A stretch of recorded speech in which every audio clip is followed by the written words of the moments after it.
વડોદરા શહેરના નવલખી મેદાન ખાતે શત્રુંજય તીર્થભાવ યાત્રાનો કાર્યક્રમ યોજાયો હતો, જેમાં સ્વર કિન્નરી અનુરાધા પોડવાલ વિશેષ હાજર રહ્યા હતા। સાથે જ જાણીતા જૈન ગાયક નરેન્દ્ર વાણીગોટા પણ આ કાર્યક્રમમાં ઉપસ્થિત રહ્યા હતા, જેના વિશે સંપૂર્ણ માહિતી જીટોના ચેરમેન પોખરાજ દોશીએ આપી છે।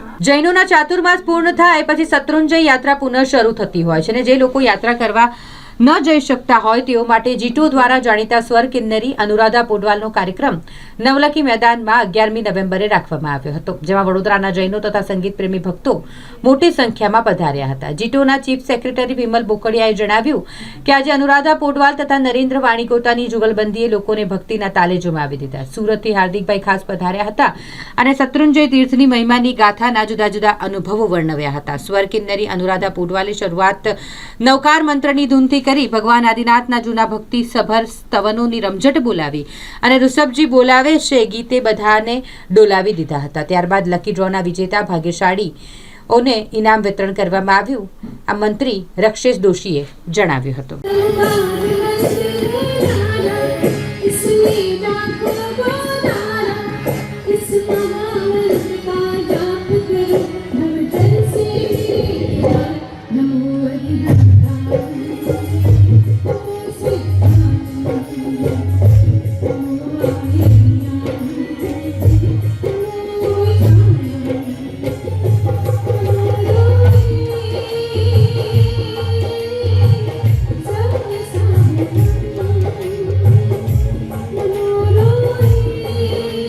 આજે વડોદરાની અંદર નવલખી ગ્રાઉન્ડની અંદર શત્રુંજયની ભાવ યાત્રા બસ અત્યારે ચાલુ થવાની છે। અઠવાડિયાથી બહુ જોરદાર કામકાજ ચાલતા હતા, 2-3 દિવસથી તડામાર તૈયારીઓ ચાલતી હતી। આજે 8 થી 10 હજાર માણસો આવવાના છે ને બધી પબ્લિક આવી રહી છે ચારે બાજુ। અને આજે આપણા અનુરાધા પોડવાલજી આવ્યા છે ને એ બી સુપ્રસિદ્ધ ઇન્ટરનેશનલ ગાયક કલાકાર છે ને નરેન્દ્રભાઈ વાણીગોતા એ બી સુપ્રસિદ્ધ ગાયક કલાકાર આવ્યા છે। આજે પબ્લિકને બહુ જોરદાર રીતે એમને ભાવ યાત્રા કરાવશે।